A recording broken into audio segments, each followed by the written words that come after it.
नमस्कार मित्रों, हम लोग आज यहाँ बोर्ड परीक्षा में आए प्रश्नों में पद परिचय की चर्चा कर रहे हैं और ये सभी प्रश्न 2008 से 20 तक की परीक्षा में आए हैं।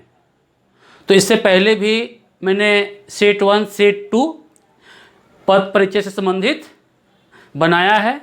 यह अभ्यास कक्षा की तीसरी संख्या है, ये सेट 3 है। तो इस वीडियो को अच्छी तरह से समझने के लिए, इस पद परिचय को, इस अभ्यास को अच्छी तरह से समझने के लिए सबसे पहले आप पॉज करके इसे अपने नोटबुक में उतार लें या इसे मन ही मन भी बना सकते हैं कि इसका पद परिचय क्या क्या हो सकता है।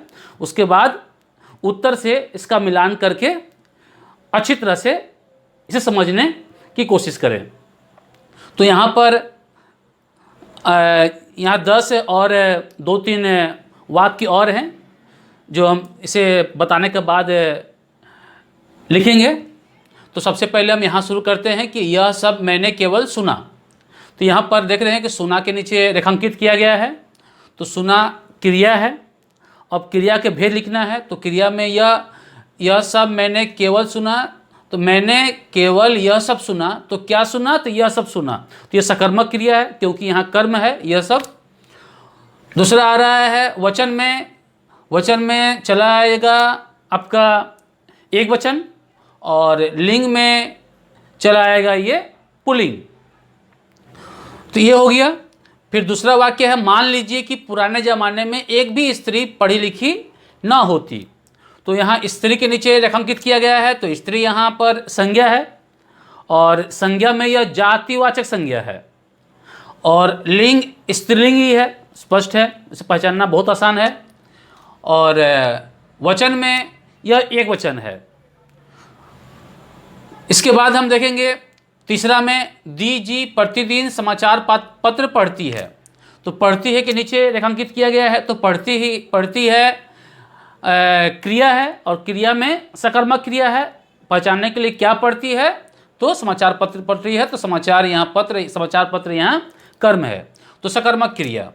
अब आते हैं वचन में। तो यह एक वचन है क्योंकि एक क्रिया आ रहा है, पढ़ती है। और यदि लिंग की बात करें तो यह स्त्रीलिंग है क्योंकि पढ़ती ही है। उसके बाद हम लोग इसका काल भी देखेंगे कि काल में यह वर्तमान काल है, इसका भी सुना आ जाएगा भूतकाल में, काल भी देखते हैं। और वाच्य में अगर देखेंगे तो यह कर्तृवाच्य है और यह भी कर्तृवाच्य है कि प्रतिदिन समाचार पढ़ती है।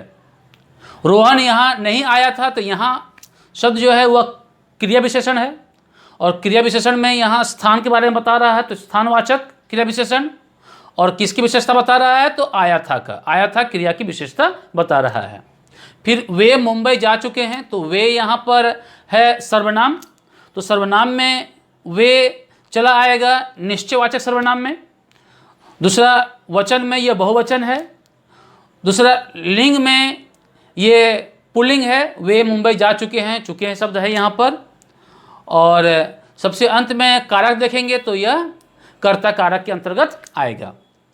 फिर छठा है, परिश्रमी अंकिता अपना काम समय से पूरा कर लेती है। तो परिश्रमी अंकिता है, तो परिश्रमी यहाँ विशेषण है, स्पष्ट है ये। और विशेषण में गुणवाचक विशेषण है। लिंग अंकिता के लिए आया है तो यह स्त्रीलिंग है। अंकिता एक वचन है तो यह भी एक वचन ही होगा। और सबसे अंत में लिखेंगे कि अंकिता विशेष्य का विशेषण। फिर है 7 नंबर, रवि रोज सवेरे उठता है। तो रवि यहाँ संज्ञा है और संज्ञा में व्यक्तिवाचक संज्ञा है, एक वचन है और पुल्लिंग है। तो रवि रोज सवेरे दौड़ता है। तो यहाँ यह काल चला, काल बोल रहा हूँ, कर्ता चला, कारक में कर्ता चला आएगा ये। तो ये हो गया आपका संज्ञा में व्यक्तिवाचक संज्ञा, पुल्लिंग, एक वचन और कर्ता कारक।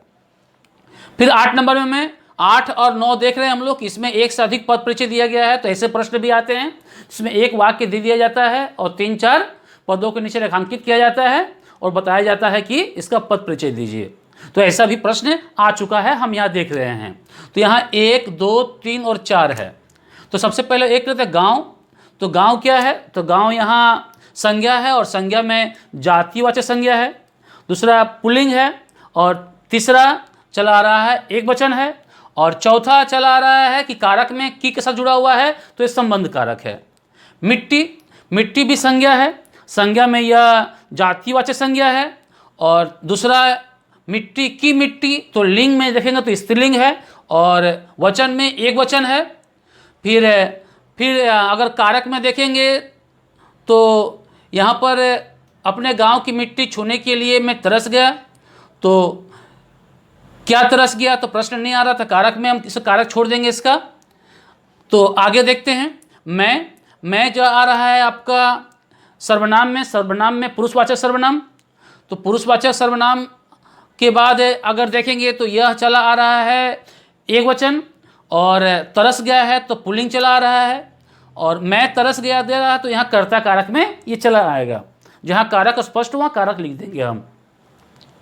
तो मैं तरस गया, फिर मैं के बाद तरस गया। तो तरस गया चूँकि यहाँ कहीं भी कर्म नहीं है, मैं अपने गांव की मिट्टी छूने के लिए तरस गया, तो कहीं भी कर्म ना होने के कारण ये अकर्मक क्रिया है। इसमें दो है, आपका मुख्य क्रिया और रंजक क्रिया, तो दोनों को एक साथ दिया गया है। तो दोनों के ये संयुक्त क्रिया भी लिख सकते हैं इसे, लेकिन इसे लिखेंगे अकर्मक क्रिया।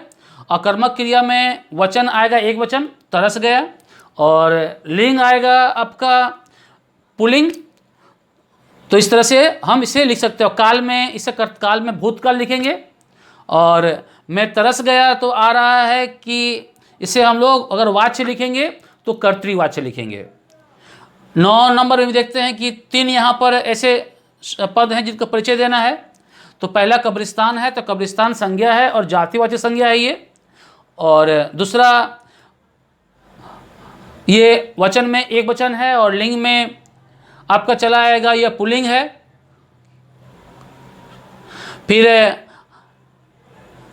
देखेंगे आपका कारक देखेंगे तो की के साथ जुड़ा हुआ है तो संबंध कारक चला आएगा। भूमि के लेकर छोटे मोटे तनाव, तो छोटे मोटे तनाव तो छोटे मोटे विशेषण के रूप में प्रयोग हो रहा है। विशेषण में वो एक वचन है और पुल्लिंग है और तनाव विशेषण का विशेषण है। फिर होते हैं तो देखेंगे कि क्या होते हैं, तो छोटे मोटे तनाव होते हैं।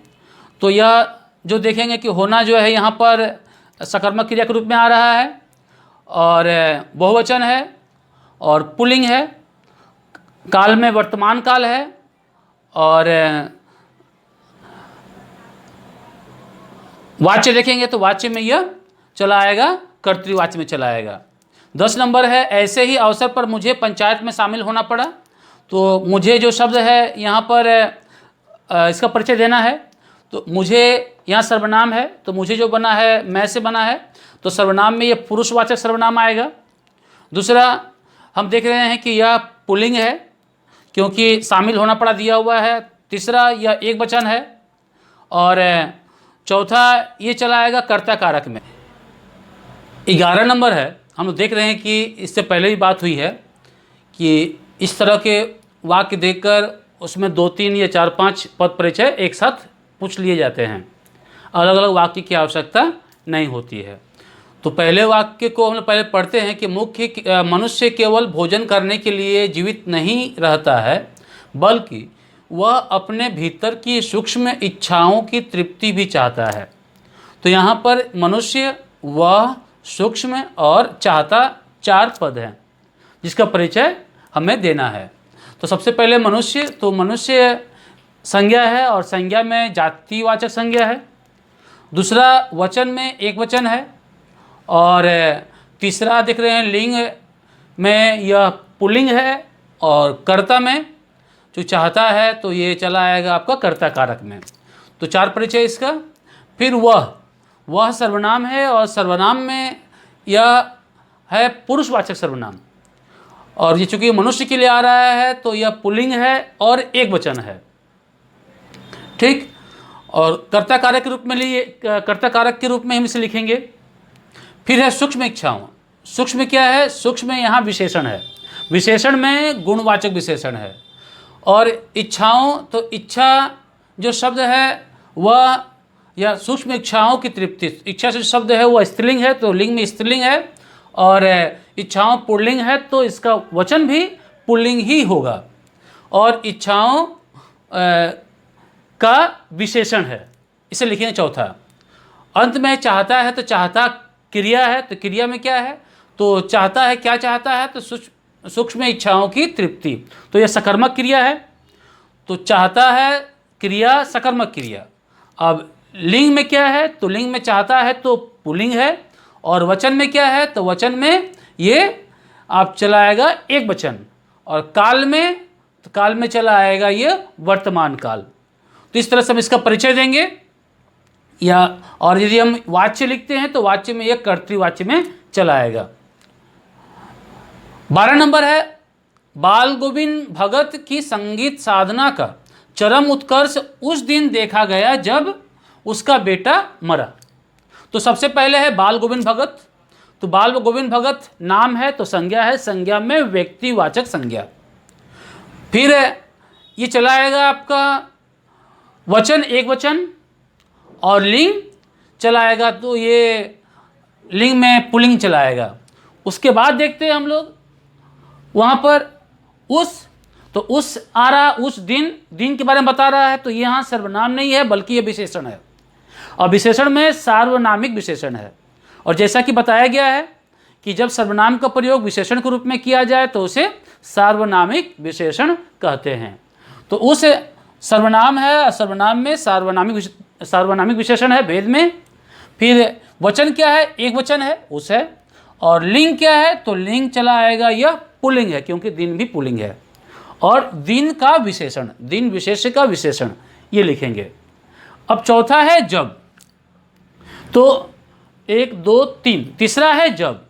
जब क्या है, तो जब ये क्रिया विशेषण है, सबसे पहले पहचानेंगे, और क्रिया विशेषण में समय का बोध करा रहा है तो ये कालवाचक है, ठीक। और कालवाचक में है, और सबसे अंत में लिखते हैं कि किस क्रिया की विशेषता बता रहा है, तो मरा का, तो मरा क्रिया की विशेषता। तो इस प्रकार से हमने इस वीडियो में पद परिचय को समझा, उदाहरण के साथ समझा।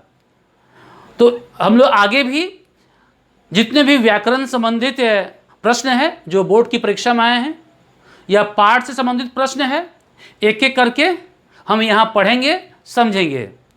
तो वे सारे वीडियो प्राप्त करने के लिए आप इस चैनल से अवश्य जुड़े रहिए, और उसके लिए इस चैनल को अवश्य सब्सक्राइब करें, लाइक करें। तो इस वीडियो में आज इतना ही। धन्यवाद।